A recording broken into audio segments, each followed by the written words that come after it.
नमस्कार साथियों, मैं पूर्णिमा पाटिल पत्रकार हूँ और आज आपकी मुलाकात एक बहुत ही उपयोगी जानकारी देने वाली डॉक्टर इंदिरा राव से करवाने जा रही हूँ। इंदिरा जी ने योग में पीएचडी किया है, उन्होंने हिंदुस्तानी म्यूज़िक में एमए किया है और आज वो 75 ईयर की हैं, लेकिन कोई नहीं कहेगा उनकी जो एक्टिविटीज़ है, उनकी जो क्रियाशीलता है, उनकी जो दिनचर्या में जिस तरह से वो हमेशा किसी न किसी सक्रियता में लगी रहती हैं और वो क्लासेस लेती हैं योगा की और उसके साथ ही वो म्यूज़िक थेरेपी भी करती हैं। बहुत कुछ उनके ऐसे कार्य हैं, तो आज हम उनसे म्यूज़िक थेरेपी का भी जानकारी लेने जा रहे हैं। आज हम उनसे योग के बारे में भी बातचीत करने जा रहे हैं, क्योंकि आप सभी जानते हैं कि हमारे भारतवर्ष का एक बहुत ही जो एक पुरातन जो हमारा एक प्रैक्टिस रही है योग, और उससे हमारा जो तन मन और हमारा जो आत्मिक जो स्ट्रेंथ है, उन सब का जो समायोजन करके जो कुछ हमें प्राप्त हो सकता है वो हमें योग ही दे सकता है। तो ये कैसे दे सकता है ये हमें नहीं मालूम, पता तो है कि दे सकता है। तो यही तो जानकारी आज हमको इंदिरा जी से जाननी है, क्योंकि हम जानते हैं कि योग स्वयं के माध्यम से स्वयं की यात्रा है। तो चलिए यहीं से हम शुरुआत करते हैं इंदिरा जी, कि आप हमें बताइए कि योग क्या है। इसके पहले एक सरस्वती वंदना करेंगे। जी जी, हाँ, नहीं बिल्कुल, मैं इंदिरा जी से बिल्कुल मैं चाहूँगी, क्योंकि उन्होंने तो म्यूज़िक में जो एमए किया है, इतना सुंदर वो कुछ भजन गाने और ये सब जो आप करती हैं, तो हम अपने कार्यक्रम की शुरुआत आपके भजन से ही करना चाहेंगे। आप जरूर कोई श्लोक बोलिए या कोई भजन बोलिए। जरूर एक श्लोक सरस्वती जी का। जी। या कुंदेन्दु तुषारहार धवला या शुभ्रवस्त्रामृता या वीणावरदण्डमण्डितकरा या श्वेतपद्मासना या ब्रह्माच्युत शंकर प्रभृतिभिः देवैः सदा वन्दिता सा मां पातु सरस्वती भगवती निःशेषजापः। बहुत सुंदर इंदिरा जी, आपने तो कार्यक्रम की शुरुआत बिल्कुल म्यूजिक थेरेपी से ही कर दी है। तो मैं आपसे पूछना चाहूँगी, सबसे पहले आप हमें बताइए, कई लोग योग बोलते योगा बोलते, परंतु वो योग ही है। तो इंग्लिश में लोग योगा बोल देते, हिंदी में लोग योग बोल देते हैं। तो योग क्या है आप बताइए। योग असली में देखा जाए तो जी, उसका बहुत सारे उसके बारे में व्हाट यू से बहुत सारे उसके डेफिनेशंस है जी। उसमें इम्पोर्टेंट वाला हम देखने से योग चित्त वृत्ति निरोधः, that means it what controls the fluctuations of the mind is yoga. That because if you do yoga, the fluctuations of the mind will be controlled. That is yoga. That is very important definition of sutras of Patanjali. जी जी। तो इंदिरा जी, जैसे ये fluctuations जो होते हैं, क्या हम आसन से इनको कंट्रोल कर सकते हैं? आसन से, आसन एक योग का एक लिंब है। अच्छा। अष्टांग योग है। हाँ। पतंजलि जी ने उनके समय के उसके पहले प्रचलित वाले योगा प्रैक्टिसेस को उन्होंने कंपाइल करके उसको अच्छा रिफाइन करके उसको मॉडिफाई करके 196 डेफिनेशंस दिए उनको। अच्छा। पतंजलि योगा सूत्रास दिए उन्होंने, तो 196 सूत्रास दिए हैं। उसमें पूरा योग के बारे में लिया गया। अष्टांग योग उनका कहना है 8 लिंब होते हैं योग में। आसन 3rd लिंब है। ओके। सो 8 कौन से? यम नियम आसन प्राणायाम प्रत्याहार धारणा ध्यान समाधि 8 लिंब है। तो 8 लिंब का प्रैक्टिस अच्छे से करने से, साधना करने से एवरीथिंग इज पॉसिबल। अच्छा, तो ये अष्टांग योग क्या है, ये इसमें आपका आ गया है।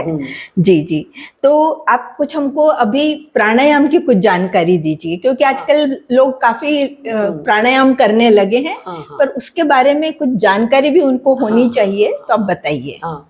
आसन प्राणायाम ज्यादा प्रचलित है आजकल।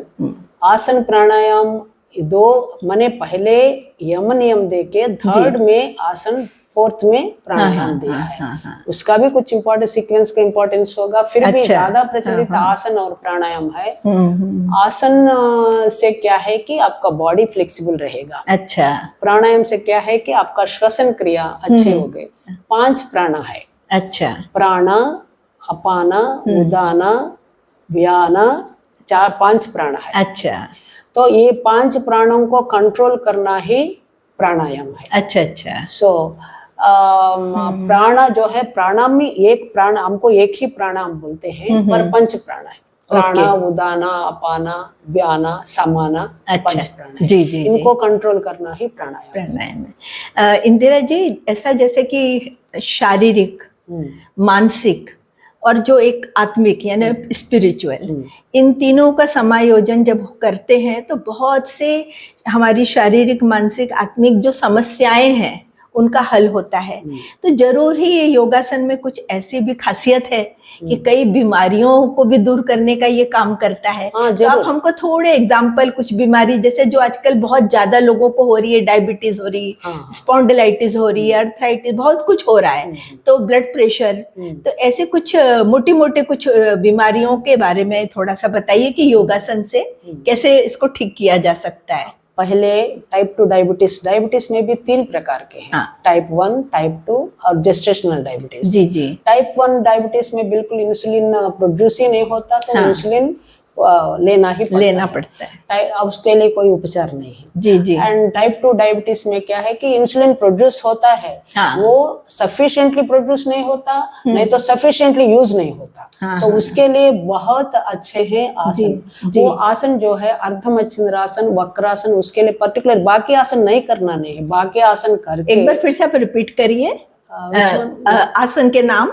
आसन अर्धमच्छिंद्रासन, वक्रासन, ये पर्टिकुलरली उनके लिए, ये डायबिटीज, जिनको डायबिटीज टाइप 2 है, डायबिटीज है, उनके लिए पर्टिकुलरली वो आसन है। वो आसन बाकी आसन के साथ वो भी करना है, वो जरूर रेगुलर करना है, 2 की 3 बार वो करना है। तब आपका प्रोड्यूस, ये भी पैंक्रियास से प्रोड्यूस भी होता है, इंसुलिन भी प्रोड्यूस होता है, और इंसुलिन सफिशिएंटली अच्छे तरह से यूज भी होता है। अच्छा अच्छा अच्छा। हाँ। अब इंदिरा जी, जैसे कि हम बहुत सुनते रहते हैं यम, नियम, ये सारा कुछ, यानी इतना बड़ा क्षेत्र है योग का और इतनी बातें हैं उसमें, तो बहुत सी जानकारियां, नाम तो सुने होते हैं पर उनकी जानकारी ज्यादा होती नहीं। तो हम चाहते हैं कि हमारे श्रोताओं को थोड़ी ज्ञान वृद्धि भी योग के बारे में हो। तो आप हमें बताइए कि ये मतलब ये जो यम और नियम, ये सब क्या है? तो अष्टांग योग जब बताया गया, उसमें यम पहला स्थान है। अच्छा। नियम दूसरा स्थान है, तीसरा स्थान आसन है। पर वो दोनों को पहले को ही हम पालन करेंगे तो आसन प्राणायाम बराबर होते हैं, इफेक्टिव रहते हैं। अच्छा अच्छा। तो यम क्या माने? यम माने सोशल कोड ऑफ कॉन्डक्ट। आप सोसाइटी में कैसा रहना है। अच्छा। तो वायलेंस नहीं होना चाहिए, मन से तन से, सत्य के साथ रहना चाहिए। बिल्कुल। स्थेय मीन्स दैट इज किसी का संपत्ति अपना करके नहीं, अपने पास अपने को जितना चाहिए उससे ज्यादा न रखना है। ब्रह्मचर्य, फैमिली के प्रति आपकी निष्ठा रहना चाहिए, और बहुत सारा इकट्ठा करके नहीं रखना है। जी जी, ये यम है, ये सोसाइटी में बिल्कुल बिल्कुल अपने प्रति अपने कर्तव्य है सोसाइटी के। नहीं, आपने बहुत सुंदर बताया है, क्योंकि देखिए जो योग है उसमें जैसे हम शारीरिक बोल रहे हैं, आसन कर रहे हैं, हम मानसिक बोल रहे हैं, और वहीं हम आत्मिक बोल रहे हैं। तो आपने अभी ये जो सारी बातें बताई है, ये मानसिक तौर से यदि हम इन सब चीजों से नहीं छूटेंगे, संग्रहण कर रहे हैं, जो चीजें नहीं चाहिए उनका भी कर रहे हैं, झूठ बोल रहे हैं, तो हमारा मन को शांति कहाँ से मिलेगी? और मतलब आपने ये बातें बहुत सुंदर बताई है। यानी ये यम और नियम जो है, इसका पालन बहुत होना चाहिए। नियम का भी जी जी, बिल्कुल बिल्कुल। सोशल कोड ऑफ कंडक्ट हो गया, हाउ यू शुड बी, आप कैसे रहना चाहिए, इसका नियम है। Personal code of conduct we can say, personal code of conduct कैसे का होना चाहिए। इसमें डेफिनेशन ऐसा बोलने से उसमें 5 फिर से पॉइंट्स है। जी जी। शौच, संतोष, तप, स्वाध्याय, ईश्वर प्रणिधान। हाँ हाँ। माने मन से तन से साफ होना चाहिए, सिर्फ तन से ऊपर से नहीं, मन से भी साफ करने से, और जितना चाहिए उसमें संतुष्ट रहना चाहिए। जो कोई भी काम लेने से तप समान, तपस्या समान उसको करना है। अब ईश्वर प्रणिधान, तपस, शौच, संतोष, तपस, स्वाध्याय। स्वाध्याय मीन्स अपने बारे में, अंदर के बारे में झांक के देखो। हमेशा हम बाहरी देखते हैं, स्व के बारे में जानना, मैं कौन हूँ, कहाँ से आया हूँ, मेरा क्या है, ये एग्जिस्टेंस क्या है, इसके बारे में, स्व के बारे में अध्ययन है। और 5वां का ईश्वर प्रणिधान। ईश्वर प्रणिधान में सब जो कुछ आपको मिल रहा है, जो कुछ आपको दे रहे हैं, सब ईश्वर के प्रति हम समर्पित करें। जी जी, नहीं बिल्कुल आपने बताया ना, योग जो है स्वयं की यात्रा है। और यदि हम स्वयं की यात्रा नहीं कर रहे हैं तो फिर हमारा बाकी करना सब बेकार हो जाता है। और इंदिरा जी, जैसे आपने अष्टांग बोला, तो अष्टांग में आपने 4 हमको योग तो काफी क्लियर कर दिए हैं, लेकिन और जो 4 बचे हैं वो भी कुछ आप हमको बताइए। हाँ, बाकी 4 जो है, इसके बाद प्रत्याहार, धारणा, ध्यान, समाधि। प्रत्याहार मीन से माना सेंस, अपना सेंस ऑर्गन्स रहते हैं, उनको बाहर से अंदर के तरफ मोड़ना। हमको बाहर ही अच्छे से देखने के, उससे भी अंदर का एक प्रपंच है, वो अंदर का प्रपंच को आप देख पाते हैं। प्रत्याहार माने ये सेंस ऑर्गन्स को टूवर्ड्स इनसाइड, इनवर्ड देखने से। इनवर्ड आपका यात्रा रहने से, हमारी अंतर यात्रा होनी चाहिए। तो अंदर देखना है अपने आप को। धारणा माने वो जो स्थिति आती है, आप अंदर देखने की स्थिति आती है, उसको होल्ड करके रखना धारणा है। उससे ध्यान अच्छा बनता है। ध्यान उससे क्या है कि अंदर के तरफ ही ध्यान रहता है। वो ध्यान बहुत अच्छा हो गया, बहुत अच्छा आपका वो ध्यान की स्थिति आई तो समाधि। बिल्कुल बिल्कुल, तो समाधि।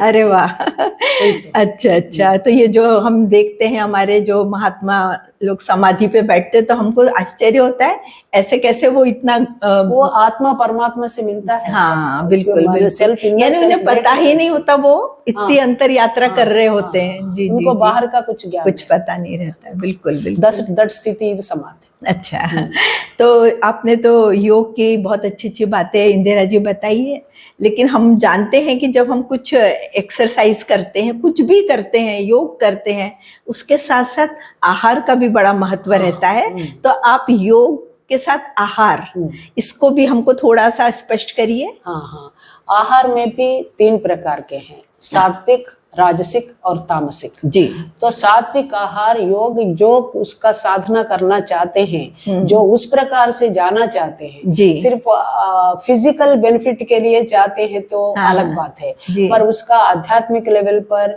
समाधि तक जाने की जिसकी इच्छा है, वो सात्विक खाना खाने से ही वो वहां तक थोड़ा कुछ प्रयत्न कर सकते हैं जाने की। तो मिला कि नहीं मिला समाधि अलग बात है, पर उसके लिए साधना के लिए वो सात्विक आहार चाहिए। बिल्कुल, और आजकल के समय में तो आपने ये बहुत काम की बात बताई है, क्योंकि आजकल फास्ट फूड और ये सब पर लोग इतना ज्यादा ध्यान दे रहे हैं कि बाहर गए तो उनको फास्ट फूड खाना ही है। लेकिन आपने जैसे सात्विक बातें हो रही है, उसके साथ सात्विक आहार यदि ये हम लेंगे तो ही हमारे को शारीरिक जो फायदे मिलेंगे, उसका इफेक्ट हमारे मानसिक स्तर पे भी पड़ेगा ही। लोग इस तरफ आ रहे हैं। बिल्कुल, इवन फॉरेनर्स भी अपना फॉलो कर रहे हैं। बहुत ज्यादा लोग उनका अपना वो लोग नहीं, अभी आपको बताती ना, जैसे हल्दी है, अभी हमारे यहाँ तो मतलब पुरातन काल से हल्दी का उपयोग हम जानते हैं। कितने स्वास्थ्य संबंधी मुश्किलें भी आई, खून बह रहा है तो वहाँ हल्दी लगा दो, खून बहना बंद हो जाएगा। इन्हें एंटीऑक्सीडेंट करके सब हम ले ही रहे हैं। लेकिन मैं अभी देखती हूँ, जो फॉरेन वगैरह में देखती हूँ, तो एकदम वहां पर ऐसे कई जगह पे रखा रहता है गोल्डन मिल्क। जाके देखो भाई, गोल्डन मिल्क क्या, तो उसमें हल्दी डली है और बड़ा महंगा दूध, जो कि हम तो अपने घर में रोज रात को जनरली पीते हैं, क्योंकि वो एंटीबायोटिक भी है। जी बिल्कुल। साउथ में तो पैर का इसमें ये आता है ना, पानी में से खराब होते हैं, जी पैर को भी लगा। हाँ, बिल्कुल, वो एंटीसेप्टिक है वो, बिल्कुल। जी हाँ, इंदिरा जी, आपने जैसे कि म्यूजिक में भी एमए किया है, और आप तो कुछ क्लासेस भी लेती हैं म्यूजिक की, और काफी विद्यार्थी हैं आपके, म्यूजिक के भी, योग के भी, तो म्यूजिक से भी आपने मुझे कभी बताया था कि उसकी भी एक थेरेपी है। Yes. और कई बीमारियों में वो म्यूजिक बहुत काम में आती है। Yes, तो yes, थोड़ा इसके बारे में बताइए। म्यूजिक थेरेपी माने लोगों को ऐसा अपना आयुर्वेद में ये कौन सा प्रॉब्लम के लिए, डिसीज के लिए है, ऑलरेडी डॉक्यूमेंट हुआ है। अच्छा। पर अपने यहाँ एक्सपेरिमेंटेशन नहीं हुआ। हाँ, हाँ। क्योंकि अपने यहाँ एक्सपेरिमेंटेशन के लिए फंड नहीं मिलते हैं। अच्छा। वेस्टर्न कंट्रीज में एक्सपेरिमेंटेशन बहुत ज्यादा हुआ। ऑपरेशन के पहले देते हैं, ऑपरेशन के बाद में देते हैं। तो हर एक छोटी चीज को वो लोग म्यूजिक यूज करते हैं। तो हमारे यहाँ वो अभी नहीं आया, क्योंकि हमारे यहाँ म्यूजिक भी डिफरेंट जर्नल्स है। वो एक बात है। और एक बात है कि म्यूजिक इज सब्जेक्टिव। माने ऐसे कि किसी को एक को पसंद आया वो दूसरे को पसंद आएगा करके नहीं है। स्पिरिचुअल, कोई को रॉक म्यूजिक पसंद, किसी को शास्त्रीय पसंद। बिल्कुल, दैट इज द डिफिकल्टी। जी जी। पर ऐसा है कि म्यूजिक एज ए थेरेपी बहुत अच्छा स्ट्रेस को कम करता है। नंबर 1 डायबिटीज में बहुत ज्यादा उपयोग है। ऑटिज्म में बहुत ज्यादा यूज किया गया है। इंडिया में भी ऑटिज्म में पेपर्स भी लिखा गया है। ऑटिज्म में बहुत यूजफुल हुआ है। इंदिरा जी, मैंने मतलब कुछ थिएटर वगैरह में देखा है कि कभी कोई ऐसा बच्चा बैठा हुआ है और जब कुछ गाने, डांस शुरू होता तो वो ऐसे झूमने लगते हैं। मतलब उनको म्यूजिक बहुत अच्छी लगती है। तो ये ऑटिज्म में ये बहुत काम में आता होगा, आप जो बता रहे हैं। बहुत एक्सपेरिमेंट भी हुआ है। चेन्नई में बहुत एक्सपेरिमेंट्स हो रहे हैं स्टिल, और उसका पेपर्स भी लिखा गया है। बाकी इसमें न्यूरोलॉजिकल प्रॉब्लम्स में भी बहुत है। अटेंशन, मेमोरी, इसमें भी बहुत काम करता है म्यूजिक थेरेपी।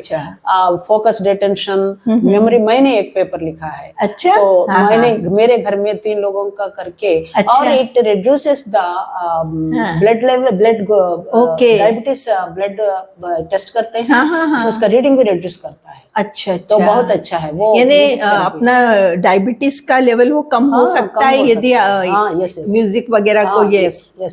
यानी इसको क्या म्यूजिक लगा के अपने सुनते रहो शांति से? ऐसा नहीं है। अच्छा, उसमें क्या है म्यूजिक थेरेपी में जो पसंद है, जैसे कि आप क्या है डायबिटीज पे, और इसमें क्या है कि डिमेंशिया में, डिप्रेशन में एक ही प्रकार का म्यूजिक नहीं दे सकते। अच्छा। डायबिटीज के लिए क्या है कि सिंपैथेटिक, पैरासिम्पैथेटिक सिस्टम दोनों बैलेंस में नहीं रहते हैं। इसलिए हमेशा सिंपैथेटिक सिस्टम एग्रीवेट रहता है। अच्छा। इसलिए समान रखने के लिए शांतता चाहिए।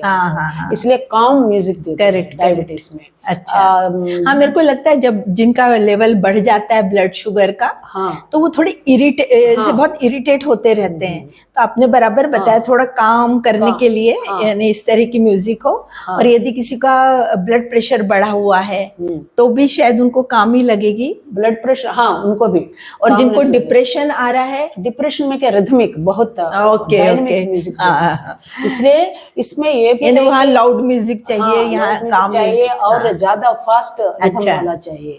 और दूसरी बात है कि म्यूजिक थेरेपी देने के टाइम में कितना वॉल्यूम होना चाहिए, कितना देर देना चाहिए। अच्छा। तो फाइनल पॉइंट कहाँ आता है, फाइनल पॉइंट उनका ब्रेन का रीच होने कहाँ आता है, ये सब इंक्लूड। और ये इसी पर आपने पेपर लिखा ना, इसी पे आपने स्टडी की है। अच्छा। तो ये आपने बहुत अच्छी बात बताई।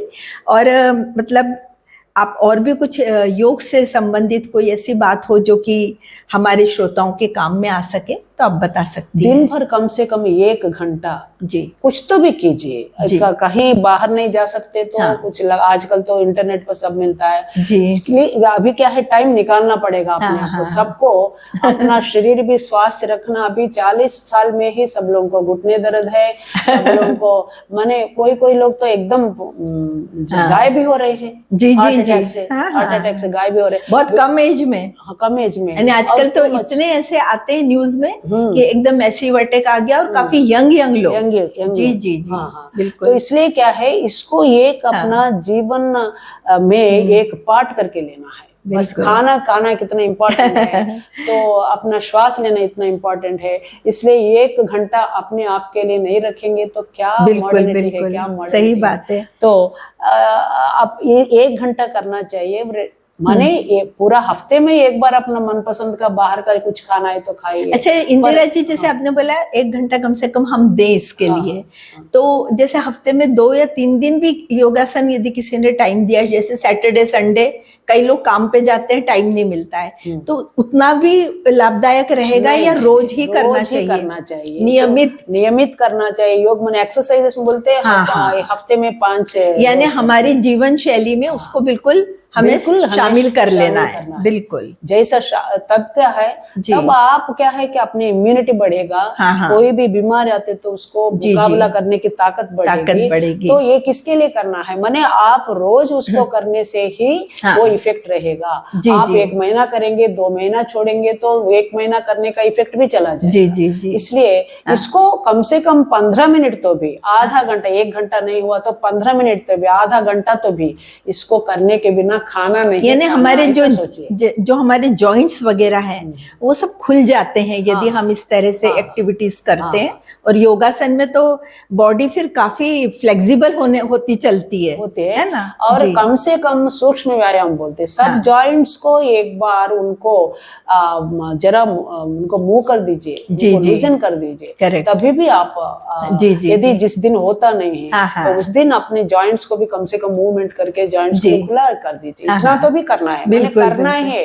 जैसा कि आप आते तो बीमारी आने के बाद टैबलेट्स लेने के बिना नहीं होता, तो ऐसा है बीमारी नहीं इंदिरा जी बिना नहीं होता। बिल्कुल मुझे यानी ध्यान में आ रहा है कि आपका तो अनुभव रहा है कि आपने काफी सालों तक कुछ दवा भी खाई, आपने कुछ पैसे भी इतने खर्च करे, लेकिन आंख की जो आपकी समस्या थी वो आपकी योगासन की रोज की प्रैक्टिस के बाद आपको काफी फायदा मिला। तो कुछ हमारे दर्शकों को कुछ आप बताइए। 55 साल शॉर्ट साइट था जी, 20 साल लॉन्ग साइट था।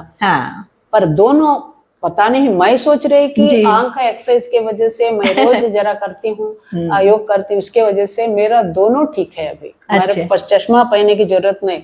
मैंने चश्मा पहनना 15 साल के एज में शुरू कर दिया, 70 साल तक पहना। अभी 70 साल में डॉक्टर बोले कि आपको चश्मा की जरूरत नहीं तो छोटे छोटे बच्चों और आज आप 75 साल की और बिना चश्मे के आप पढ़ लेती हैं, बाहर दूर का देख लेती है। तो थोड़े से जो आपके एक्सरसाइज है आंखों की, आप थोड़ा स्क्रीन की ओर देखते हुए बताइए। आंख का एक्सरसाइज क्या है, तो इसके तरफ देखते बैठना माने, बैठ के देखना माने क्या है कि आंखों ऊपर नीचे, गर्दन ना हिलाते हुए आंखों ऊपर नीचे साइड्स में डायगोनल और रोटेशन ये कर दीजिए। अच्छा, एक मैं ठीक से आ रहा है कि नहीं पता नहीं, ऐसा आंख ऊपर, नहीं आप बताइए, दिख रहा है, ऊपर नीचे, ऊपर नीचे, धीरे से right centre, left centre, right center, left center, then diagonal, right up,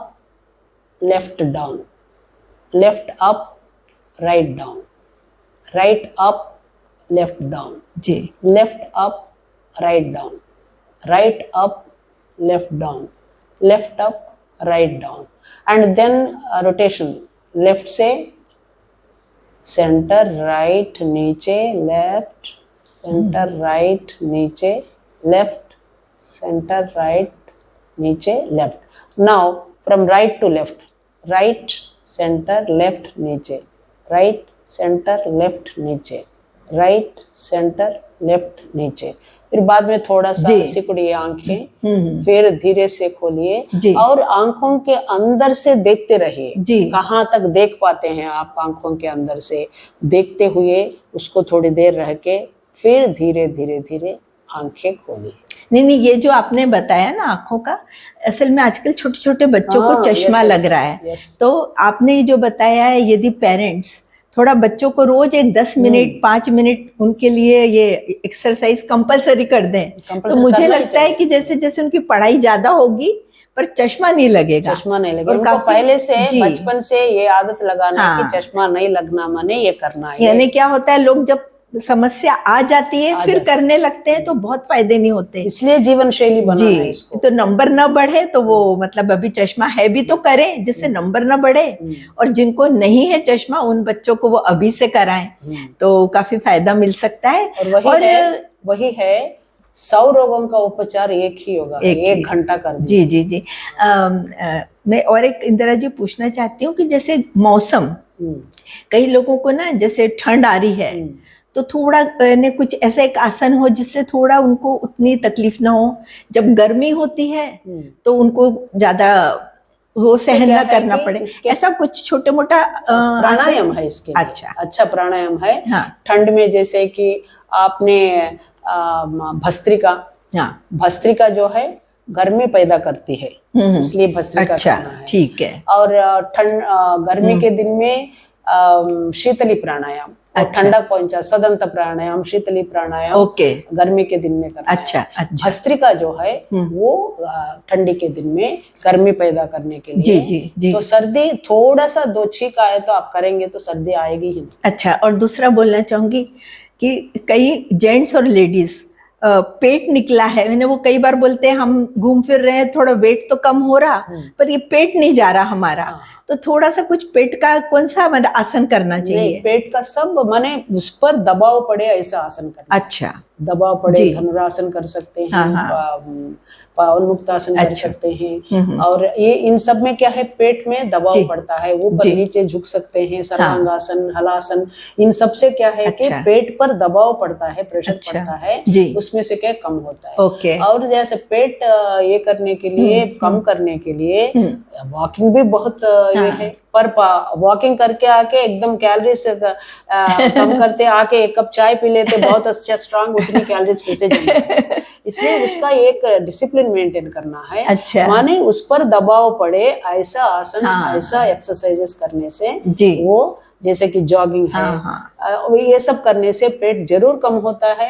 और एक बात है कि यहाँ खान पान के टाइम में क्या लोग करते हैं, खाने टाइम में पानी पीते हैं। अच्छा, पानी नहीं पीना चाहिए खाने के टाइम में। खाना का 1-1.5 घंटे के बाद पानी, या 1-1.5 घंटे पहले पियो या 1-1.5 घंटे बाद पियो। आधा घंटे के पहले पी सकते हैं, लेकिन पर खाना खाने के बाद 1-1.5 घंटे के बाद पानी, बीच बीच में नहीं पीने का, माने खाना खाते वक्त नहीं पीने। जी। और दूसरी बात है कि आजकल हम मॉडर्न समझते हैं, सब एक साथ खाते हैं। माने पका हुआ नहीं पका हुआ, फल और बाकी के खाना, अन्न, कुक्ड फल और अन्न को कई बार वो नहीं खाना। और कई लोगों के घर में तो खाना खिलाते और बाद में फ्रूट की बाउल आती है या फ्रूट सैलेड आता है, तो वो गलत है। हाँ, खाना खाने के पहले 45 मिनट्स के पहले खाइए। तो तब तक वो पच जाता है, नहीं तो वो जल्दी पचता है, बाकी खाना जल्दी नहीं पचता है, वो वहां के रह के सड़ जाता है। इसलिए आपको एसिडिटी वगैरह सब इसके लिए होते हैं। इसलिए खाना खाने के पहले 45 मिनट्स के पहले फ्रूट खाइए। यानी वो डाइजेशन का जो टाइम है दोनों का अलग अलग है, और एक साथ खा लिया तो वो फ्रूट जो गड़बड़ मचाता है तुम्हारे अन्न के पचने में, है ना? जी। फ्रूट पचता है, अन्न का गड़बड़ तो वो इसलिए बीच में तकलीफ देता है, ब्लोटिंग हो जाता है। तो इसलिए उससे बचने के लिए थोड़ा नियम पालन करना चाहिए। जी, सबको ज्यादा मालूम है आजकल, फिर भी प्रैक्टिस में लाने के लिए लेकिन हम आपसे जानकारी इसलिए ले रहे हैं कि बहुत सी बातें नहीं भी मालूम रहती, या फिर अभी हमको आप एक तरह से अलर्ट कर रही है, तो अभी जो चीजें भूल गए थे वो थोड़ी याद रख सकते हैं। और एक बात है कि आपको वेट रिड्यूस करना है तो रात को 6 बजे के बाद खाना नहीं खाना। अच्छा, कुछ नहीं खाना, ओके, कुछ नहीं खाना। अर्ली डिनर होना चाहिए। अर्ली डिनर होना चाहिए। जैसे हमारे तो यहाँ पे था कि जो सूर्य अस्त होने के बस सब खा लेते थे पहले खाना, अभी तो ये सब रात को खा रहे, डिनर पार्टी रात को हो रही, ये सब। और वेस्टर्न कंट्रीज में 6 के पहले खाते हैं। हाँ, वो लोग खाते हैं, बिल्कुल। वो लोग ना अपने जॉब से आते हैं और सब बच्चे, पेरेंट्स सभी जल्दी खा के जल्दी सोते हैं, जिससे सुबह उनकी फिर से रूटीन चालू हो जाता है। इसलिए हम क्या है, थोड़ा बाहर का सिस्टम का जो अपने ऊपर जो प्रभाव पड़ा, नकल कर रहे हैं अपन, वो अभी तक गया नहीं। लेकिन अच्छी चीजों की नकल नहीं कर रहे। अब ये अच्छी आदत है ना, ये नहीं कर रहे, पर वो नकल जरूर कर रहे हैं जो नहीं करनी चाहिए। हम ये ऐसा भी नहीं बोल सकते किसी का नाइट ड्यूटी रहती है जी, किसी का ड्यूटी अलग है। वो अभी क्या है, पहले जैसा 10 to 5 जॉब्स नहीं है। They have to be on their toes each and every time, they have to prove every time they are better than others, then only they can go up, they can get promotion and all. Correct. That is also one thing, it gives stress, and stress relieve करने के लिए music बहुत ही अच्छा। एक one important thing, Indira ji, I just want to know कि कई लोगों को एक भ्रम है कि जो योग करेंगे तो हमारा वजन कम होगा, पर ऐसा नहीं है, उसे फ्लेक्सिबिलिटी, वो आप क्लियर करिए। बिल्कुल कई लोगों को ऐसा योग से कभी योग it works on the internal system. जैसे कि पैंक्रियास पर इसका रहता है और लंग्स पर इसका प्रभाव रहता है, आपका इंटेस्टाइन्स पर प्रभाव रहता है, इनर ऑर्गन्स पर योग का प्रभाव रहता है। आप जिम करने से सिर्फ मसल्स स्ट्रांग होते हैं, इनर ऑर्गन्स पर इतना नहीं होता जितना योग का होता है। तो इसलिए योग क्या है, अपने इनर ऑर्गन्स को ही अच्छा रखना है। उसका अच्छा रखना माने योग के सिवा कुछ नहीं। और आहार, सात्विक आहार और नियम के अलावा कुछ नहीं। यानी ये करते हुए भी नियम अपनी बॉडी की फ्लेक्सिबिलिटी बढ़ाने के लिए योग करो, लेकिन वेट कम हो जाएगा ये भ्रम में न रहे। इसलिए मैं आपको बता रही हूँ, मैंने बहुत लोगों को योग से इससे ये मोटिव से आते हैं कि हमको पसीना होना, हमको वजन कम करना, बिल्कुल नहीं होता। आप मत सीखिए, बिल्कुल बिल्कुल उसके लिए मत सीखिए। ये तो बहुत स्लो मोशन में करना पड़ता है, स्लो मोशन में, और होल्ड करना पड़ता है। होल्ड करना पड़ता है, जैसे श्वसन क्रिया जो हमारी होती, उसके साथ करना पड़ता है। इनहेल कर रहे हैं तो उस समय उसको होल्ड करके रखना, ये सब एक नियम है आप योग में। तो योग में उसके वजह से और तभी फायदा मिलता है, तभी फायदा मिलता है। जी जी। और इंदिरा जी, जैसा कि आपने म्यूजिक में सब कुछ बहुत एमए वगैरह करा और आपके बहुत स्टूडेंट्स हैं, तो हम चाहते हैं कि हम अपने कार्यक्रम का जो अंतिम पड़ाव पर आ गए हैं, तो आप एक सुंदर किसी भजन से या किसी गीत से इस कार्यक्रम का हम जरूर तो ऐसा है कि म्यूजिक का क्या है, क्लास जो म्यूजिक एज ए थेरेपी देते हैं जी, उनको जो सुनने वाले को समझना चाहिए। समझना चाहिए। बिना समझ का आप कोई भी राग है इसके लिए प्रॉब्लम के लिए ठीक होता है करके देने से उसको नहीं समझ में आए तो उसका प्रॉब्लम बढ़ेगा। बिल्कुल बिल्कुल। तो इसलिए क्या है, यानी म्यूजिक हर उपचार के लिए अलग अलग म्यूजिक है, ऐसा नहीं कि एक ही म्यूजिक से सब उपचार हो जाएंगे। और अपने कंट्री में ज्यादा से लोग डिवोशनल म्यूजिक को सभी लोग पसंद करते हैं। डिवोशनल म्यूजिक को सभी लोग पसंद करते हैं। डिवोशनल चीज ना अपने दिल को छूती, इमोशनल करती है अपने को। तो ऐसा सॉन्ग्स बहुत पॉपुलर होते हैं। जी जी जी। उसमें एक पॉपुलर सॉन्ग मैं आपको बिल्कुल जरूर बिल्कुल बताइए। अच्युतम केशवम कृष्ण दामोदरम राम नारायणं जानकी वल्लभम।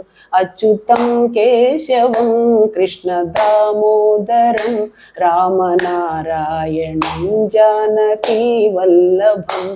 कौन कहते हैं भगवान आते नहीं, कौन कहते हैं भगवान आते नहीं, तुम मीरा के जैसे बुलाते नहीं, तुम मीरा के जैसे बुलाते नहीं।